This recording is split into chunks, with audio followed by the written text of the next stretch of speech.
मैं पीयूष रंजन आप लोग का एग्ज़ाम फोबिया चैनल पे स्वागत करता हूं। मैं आप लोग के बीच आज फिर से करीब 50 क्वेश्चन का प्रैक्टिस सेट लेके आया हूं। ये आपको बिहार दरोगा मेंस, बिहार दरोगा ईएसआई, बिहार दरोगा पीटी, बीएसएससी जीके और जितने भी जीके के एग्ज़ाम होते हैं, चाहे वो एसएससी से संबंधित काहे नहीं हो और चाहे वो रेलवे से संबंधित काहे नहीं हो, इन सारे प्रश्नों का समावेश इसमें किया गया है। बिल्कुल ही अलग पैटर्न है, ठीक है। हमारी क्वालिटी बेहतर नहीं है, हमारा कंटेंट बेहतर है, ठीक है। तो चलिए शुरू करते हैं।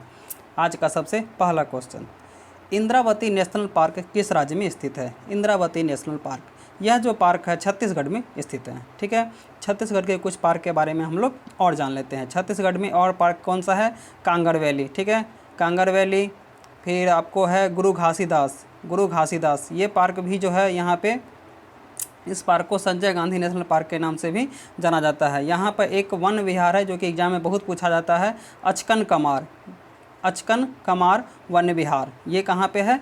छत्तीसगढ़ में है। अचकन कमार वन विहार ये भी कहाँ पे है? छत्तीसगढ़ में है, ठीक है। चलते हैं अब अगले क्वेश्चन की ओर। कलोल तेल उत्पादक क्षेत्र किस राज्य में है? कलोल तेल उत्पादक क्षेत्र किस राज्य में है? यह जो तेल उत्पादक क्षेत्र है यह आपको गुजरात में है, ठीक है। कहाँ पे है? गुजरात में है। मैं गुजरात में के बारे में और कुछ तेल क्षेत्र के बारे में बता देता हूँ, जैसे कि नवग्राम तेल क्षेत्र, ये भी आपको गुजरात में है। कलोल भी कहाँ है? आपको गुजरात में, जो कि आपके क्वेश्चन में भी लिखा गया है। फिर उसके बाद है धोलका, ठीक है, धोलका तेल उत्पादक क्षेत्र। फिर है सोमानसन तेल उत्पादक क्षेत्र, ठीक है, सोमानसन तेल उत्पादक क्षेत्र। फिर है आपको जगतिया गोधरा, ठीक है, जगतिया गोधरा तेल उत्पादक क्षेत्र, ये भी आपको गुजरात में है। फिर है एक कोसांबा तेल उत्पादक क्षेत्र, ये भी आपको कहाँ पे है? गुजरात में है, ठीक है। अब हम असम की बात कर लेते हैं। असम में आपको है नोवा तेल उत्पादक क्षेत्र, असम में है आपको नोवा, ठीक है, नोवा तेल उत्पादक क्षेत्र। डिरलिंग तेल उत्पादक क्षेत्र, नहरकटिया तेल उत्पादक क्षेत्र, हगरी जनमोरान तेल उत्पादक क्षेत्र, रुद्रसागर तेल उत्पादक क्षेत्र, लकवा तेल उत्पादक क्षेत्र, सुरमा घाटी तेल उत्पादक क्षेत्र, ठीक है। चलते हैं अब अगले क्वेश्चन की ओर। शिवालिक श्रेणी का निर्माण किस युग में हुआ है? शिवालिक श्रेणी, इसका जो निर्माण हुआ है आपको किस युग में हुआ है? प्लायोसीन युग में। प्लायोसीन युग, या ये जो है आपको इसको कह सकते हैं प्लायोसीन युग, या कह सकते हैं आप इसको सेनोजोइक युग, ठीक है, प्लायोसीन युग या सेनोजोइक युग, ठीक है। हिमालय की सबसे नवीनतम श्रेणी भी शिवालिक श्रेणी को कहा गया है, ठीक है। हिमालय की श्रेणी को 4 भागों में बांटा गया है। कौन कौन सा? ट्रांस हिमालय, बृहद हिमालय, लघु हिमालय और बाह्य उप हिमालय, ठीक है। बाह्य उप हिमालय को भी शिवालिक के नाम से भी जाना जाता है। और हिमालय की सबसे नवीनतम श्रेणी भी शिवालिक श्रेणी है। और हिमालय की सबसे प्राचीनतम श्रेणी कौन सी है? बृहद हिमालय, ठीक है। हिमालय की नवीनतम श्रेणी का निर्माण जो हुआ है 5 से लेके 1.7 मिलियन वर्ष पूर्व हुआ है, ठीक है। चलते हैं अगले क्वेश्चन की ओर। सेहरिया जनजाति भारत के किस राज्य में है? तो सेहरिया जनजाति जो है ये आपको राजस्थान में है, ठीक है। इसी प्रकार से उत्तर प्रदेश में बक्सा और रांची, ये आपको उत्तराखंड में भी हैं, उत्तर प्रदेश में भी हैं। कर्नाटक में आपको कोरगा जनजाति पाई जाती है। झारखंड में भी कुछ जनजाति के आपको नाम बता देता हूँ मैं। झारखंड में असुर और बिरहोर नाम की जनजाति पाई जाती है, ठीक है। चलते हैं अगले क्वेश्चन की ओर। किसकी यात्रा से प्रभावित होकर राणा डे ने प्रार्थना समाज की स्थापना की थी? तो किसकी यात्रा से प्रभावित होकर? तो केशव चंद्र सेन की स्थापना से। तो हम इस क्वेश्चन में 2 प्रकार के क्वेश्चन जान लिए। महादेव प्रार्थना समाज की स्थापना किसने की थी? महादेव गोविंद राणा डे ने, ठीक है। और किसकी यात्रा से प्रभावित होकर? केशव चंद्र सेन की यात्रा से प्रभावित होकर राणा डे ने प्रार्थना समाज की स्थापना की थी, ठीक है। आर्य समाज का मुख्यालय मुंबई से स्थानांतरित करके कहाँ किया गया था? तो आर्य समाज का मुख्यालय मुंबई से स्थानांतरित करके कहाँ पर किया गया था? बताइए। लाहौर में, ठीक है। कहाँ पे? लाहौर में, ठीक है। चलते हैं अगले क्वेश्चन की ओर। जहांगीर का संरक्षक कौन था? तो जहांगीर का संरक्षक कौन था? अब्दुल रहीम खान खाना। ये अब्दुल रहीम खान खाना बैरम खां के पुत्र थे। किनके पुत्र थे? बैरम खां, ये आपको बैरम खां के पुत्र थे। और बैरम खां किसके संरक्षक थे? ये आपको ये अकबर के संरक्षक थे। बैरम खां अकबर के संरक्षक थे। और बैरम खां का पुत्र अब्दुल रहीम खान खाना किसके संरक्षक थे? जहांगीर के थे, ठीक है। चलते हैं अगले क्वेश्चन की ओर। राज्य न्यायिक आयोग के सदस्यों की नियुक्ति कौन करता है? तो राज्य न्यायिक आयोग के सदस्यों की नियुक्ति कौन करता है? बताइए। राज्यपाल। राज्य न्यायिक आयोग के सदस्यों की नियुक्ति कौन करता है? राज्यपाल। मैं जितनी देर चुप रहता हूँ इसका मतलब मैंने आप लोगों के लिए समय दिया है क्वेश्चन बनाने का। ठीक है, चलते हैं अगले क्वेश्चन की ओर। सर्वोच्च न्यायालय के न्यायाधीश के बर्खास्तगी में राज्यसभा के कितने सदस्यों के हस्ताक्षर होने चाहिए? तो सर्वोच्च न्यायालय के बारे में कुछ हम बातें जान लेते हैं, तब तक आप इस क्वेश्चन को बनाइए। ठीक है, सर्वोच्च न्यायालय की चर्चा जो है भाग 5 में दी गई है, और यह जो है आपको इसमें अनुच्छेद 124 से 47 तक के अनुच्छेद 124 से 147 तक है। ठीक है, अनुच्छेद 124 से 47 तक इसमें चर्चा की गई है। ठीक है, सर्वोच्च न्यायालय में टोटल मुख्य न्यायाधीश सहित 34 न्यायाधीश होते हैं। ठीक है, मतलब 33 अन्य न्यायाधीश और एक मुख्य न्यायाधीश। ठीक है, पूरा कॉन्सेप्ट क्लियर कर लीजिएगा। ठीक है, सर्वोच्च न्यायालय के में न्यायाधीश बनने की कोई न्यूनतम उम्र सीमा नहीं है, लेकिन अधिकतम उम्र सीमा कितनी है? 65 वर्ष। ठीक है, और आपको इसमें सर्वोच्च न्यायालय की स्थापना कब की गई थी? 28 जनवरी 1950 को। ठीक है, किस अधिनियम के तहत सर्वोच्च न्यायालय की स्थापना की गई थी? तो 1935 के अधिनियम के तहत। ठीक है, तो ये जो है आपको इसमें न्यायाधीश के बर्खास्तगी में राज्यसभा के सदस्यों के हस्ताक्षर कितनी होनी चाहिए? 50, और लोकसभा के 100 सदस्यों के हस्ताक्षर होने चाहिए। ठीक है, चलते हैं अगले क्वेश्चन की ओर। सिल्वर फाइबर क्रांति किसके उत्पादन से संबंधित है? तो सिल्वर फाइबर क्रांति किसके उत्पादन से संबंधित है? कपास। ठीक है, कपास के उत्पादन से। और स्वर्ण फाइबर क्रांति जूट के उत्पादन से। ठीक है, चलते हैं अगले क्वेश्चन की ओर। गोरखपुर नाभिकीय विद्युत संयंत्र किस राज्य में है? तो गोरखपुर नाभिकीय विद्युत संयंत्र कहाँ पे है बताइए आप लोग। और जहाँ तक कि आप लोग हमको लग रहा है आप लोग उत्तर प्रदेश मारिएगा, लेकिन नहीं, ये उत्तर प्रदेश नहीं है। ये कहाँ पे है? ये हरियाणा में है। ठीक है, आप लोग को अगर विश्वास नहीं हो रहा होगा तो आप लोग गूगल करके देख लीजिएगा। ठीक है, और ये आपको गोरखपुर नाभिकीय विद्युत संयंत्र कहाँ पे है? हरियाणा में है। ठीक है, और कुछ विद्युत संयंत्र के बारे में आप लोग को मैं और बता देता हूँ, जैसे कि उत्तर प्रदेश में कौन सा है? नरोड़ा में है। महाराष्ट्र में कौन सा है? तारापुर और जैतपुर। ठीक है, कलपक्कम में कहाँ है? तमिलनाडु में है। ठीक है, चलते हैं अगले क्वेश्चन की ओर। किस सिख गुरु ने मुगलों के खिलाफ संघर्ष शुरू किया था? तो गुरु हरगोविंद ने मुगलों के खिलाफ संघर्ष शुरू किया था। ये किस मुगल के खिलाफ? जहांगीर के खिलाफ। किसके खिलाफ? जहांगीर के खिलाफ। ठीक है, चलते हैं अगले क्वेश्चन की ओर। किस अनुच्छेद के द्वारा दिल्ली और पांडिचेरी विधानसभा के सदस्य को राष्ट्रपति के निर्वाचक मंडल में शामिल किया गया? तो यह जो अनुच्छेद है 70वां अनुच्छेद 1992 के तहत जो है विधानसभा के सदस्य को राष्ट्रपति के निर्वाचक मंडल में शामिल किया गया। ठीक है, चलते हैं अगले क्वेश्चन की ओर। 73वां संविधान संशोधन के लागू होने के समय भारत के प्रधानमंत्री कौन थे? तो उस समय भारत के प्रधानमंत्री कौन थे? नरसिंह राव। कौन थे? नरसिंह राव। तो 73वां संविधान जब लागू हुआ, कब लागू हुआ? 1993 में। ठीक है, और 73वां संविधान संशोधन पंचायती राज से संबंधित है। 74वां संविधान संशोधन किससे है? नगर पालिका से है। तो ठीक है, तो 73वां संविधान संशोधन जिस समय लागू हुआ तो सर्वप्रथम 73वां संविधान संशोधन आपको मध्य प्रदेश में लागू हुआ। ठीक है, चलते हैं अगले क्वेश्चन की ओर। विश्व रेडियो दिवस कब मनाया जाता है? तो विश्व रेडियो दिवस 10 फरवरी को मनाया जाता है। ठीक है, चलते हैं अगले क्वेश्चन की ओर। हाथी परियोजना की शुरुआत कब की गई? आजकल आप लोगों ने टाइगर परियोजना सारे को याद हो गया होगा, अब हम लोग हाथी परियोजना पे चलते हैं। तो हाथी परियोजना की शुरुआत कब की गई? 1992 को। ठीक है, 1973 को टाइगर परियोजना की शुरुआत की गई। 1973 को टाइगर परियोजना की शुरुआत की गई थी। ठीक है, 1973 को टाइगर परियोजना की शुरुआत की गई थी। ठीक है, चलते हैं अगले क्वेश्चन की ओर। इनमें से किस नदी के द्वारा सुंदरबन डेल्टा का निर्माण नहीं होता है? सुंदरबन डेल्टा का निर्माण नहीं होता है। तो सुंदरबन डेल्टा का निर्माण 3 नदियों द्वारा है। कौन कौन से हैं? सिंधु, गंगा, ब्रह्मपुत्र। ठीक है, तो मेघना नदी के द्वारा सुंदरबन डेल्टा का निर्माण नहीं होता है। ठीक है, भारत में पश्चिम दिशा में प्रवाहित होने वाली नदी कौन सी नहीं है? तो भारत के पश्चिम दिशा में प्रवाहित होने वाली नदी कौन सी नहीं है? पेरियार नहीं है। ठीक है, बाकी नर्मदा, ताप्ती और माही ये तीनों जो हैं पश्चिम दिशा की ओर प्रवाहित होती हैं। पेरियार नदी पश्चिम दिशा की ओर प्रवाहित नहीं होती है। ठीक है, चलते हैं अगले क्वेश्चन की ओर। इल्तुतमिश का मकबरा कहाँ पे है? तो इल्तुतमिश का मकबरा कहाँ पे है? दिल्ली में है। कहाँ पे है? दिल्ली में, कुतुब मीनार में ही है। ठीक है, और इल्तुतमिश के समय ही चंगेज खान ने भारत पे आक्रमण किया था। ठीक है, और इल्तुतमिश ने ही चांदी का टंका और तांबे का जीतल सिक्का चलाया था। ठीक है, चलते हैं अगले क्वेश्चन की ओर। दिल्ली सल्तनत का कौन सा शासक अपने आप को अल्लाह की परछाई कहा करता था?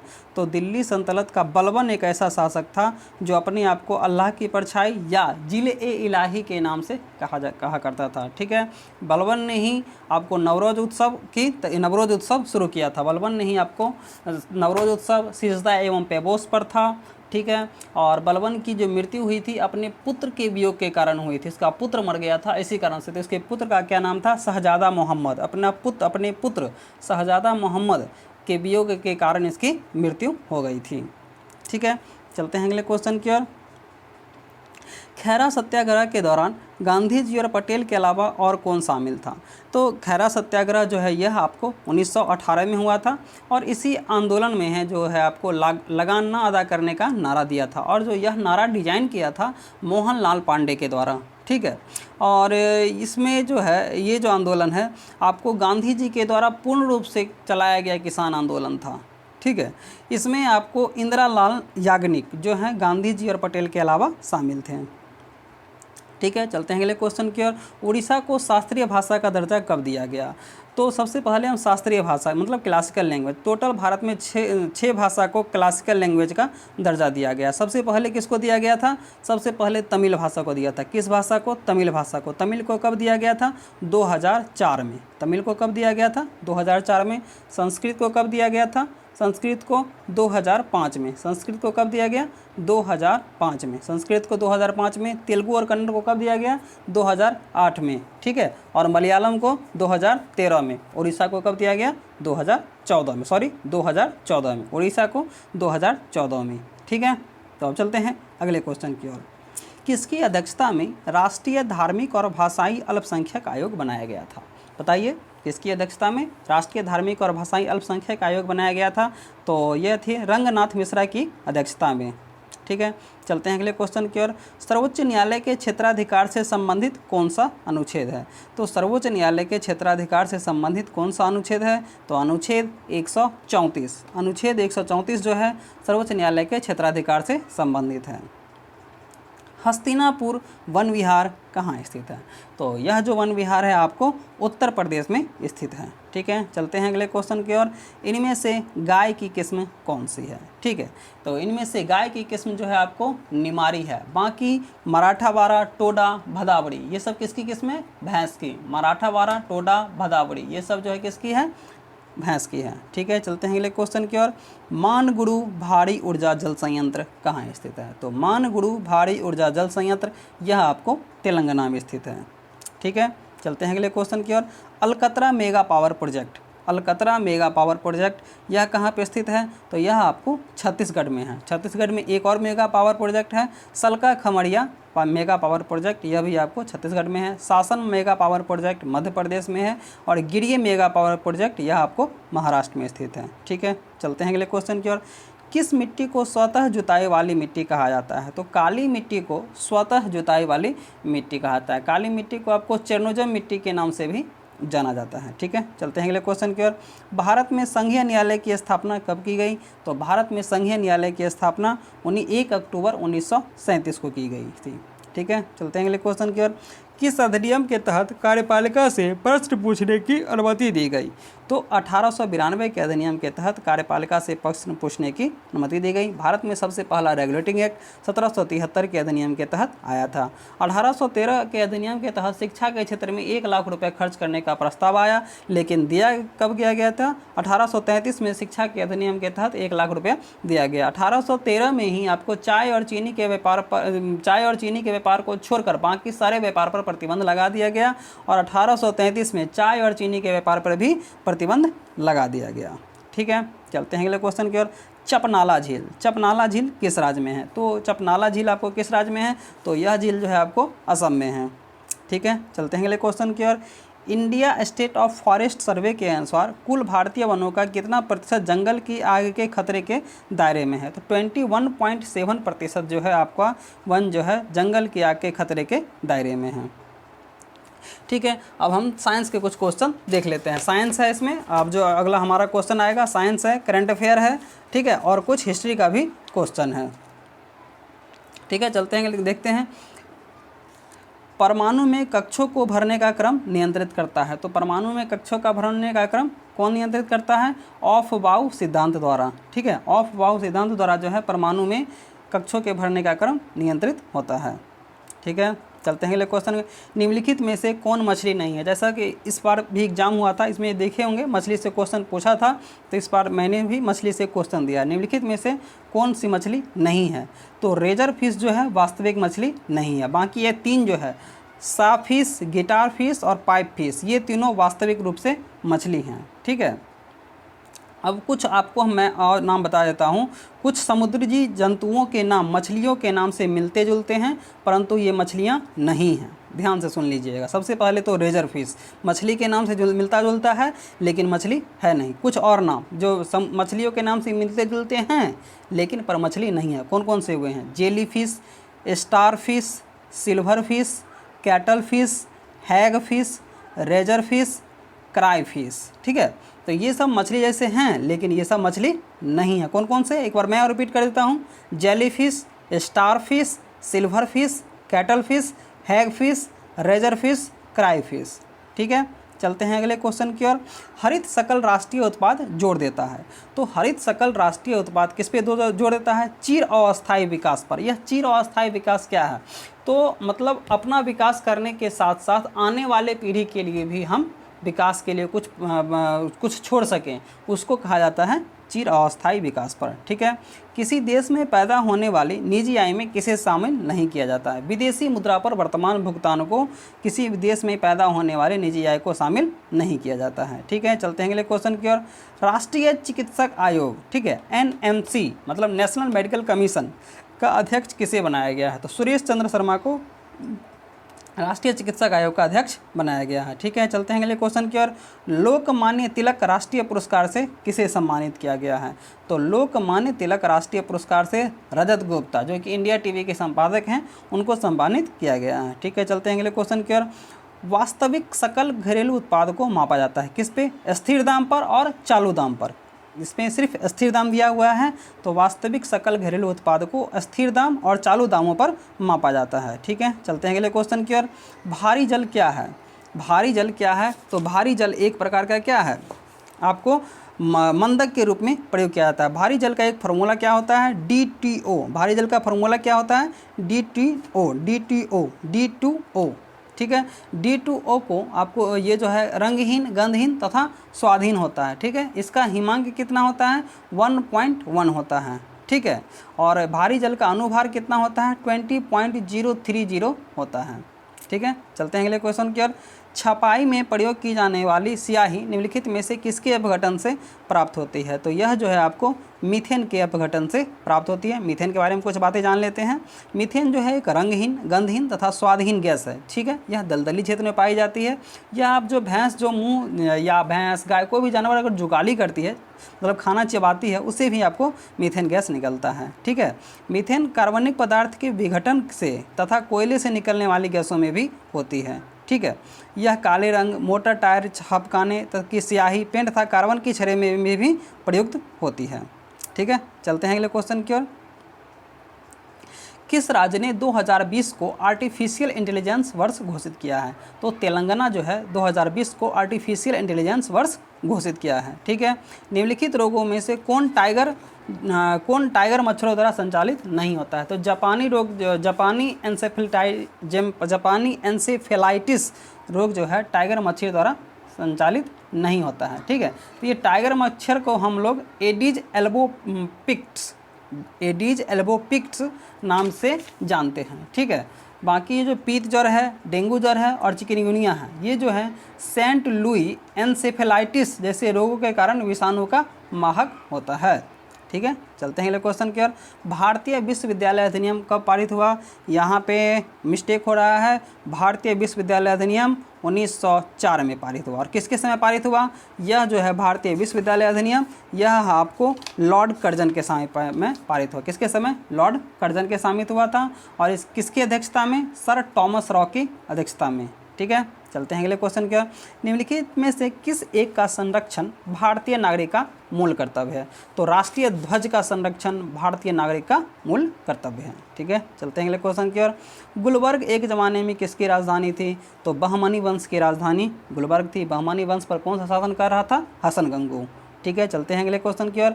फाउंडेशन ऑफ इंडियन कल्चर के लेखक कौन है? तो फाउंडेशन ऑफ इंडियन कल्चर के लेखक श्री अरविंदो हैं, जिन्होंने अपना पांडिचेरी में आश्रम बनाया था। ठीक है, चलते हैं अगले क्वेश्चन की ओर। भारत में बहादुरी का सर्वोच्च पुरस्कार निम्नलिखित में से कौन है? तो भारत में बहादुरी का सर्वोच्च पुरस्कार परमवीर चक्र है। तो परमवीर चक्र देख लीजिए, परमवीर चक्र जो है, जब कोई युद्ध होता है तो कोई उसमें वीरता का सर्वोत्कृष्ट वीरता का प्रदर्शन करता है, उसको परमवीर चक्र दिया जाता है। उसके बाद महावीर चक्र और वीर चक्र, देखिए तीनों मैं आप लोग को नोट करके बता देता हूँ। परमवीर, ठीक है, परमवीर, महावीर, परमवीर, महावीर और वीर, ये सब जो हैं आपको युद्ध काल में दिए जाते हैं। ठीक है, युद्ध काल में दिए जाते हैं। और शांति काल में जो है वीरता के लिए, शांति काल जब कोई युद्ध नहीं होता है, शांति काल में वीरता के लिए अशोक चक्र दिए जाते हैं। और इस बार वीर चक्र जो है आपको किसको दिया गया? पता होगा आप लोग को, अभिनंदन वर्धमान को दिया गया है। ठीक है, चलते हैं अगले क्वेश्चन की ओर। निम्न में से अरावली पर्वत की सबसे ऊंची चोटी कौन से है? तो अरावली पर्वत की सबसे ऊंची चोटी गुरु शिखर है। ठीक है, चलते हैं अगले क्वेश्चन की ओर। भारत का राष्ट्रीय जलीय पशु कौन सा है? तो भारत का राष्ट्रीय जलीय पशु कौन सा है?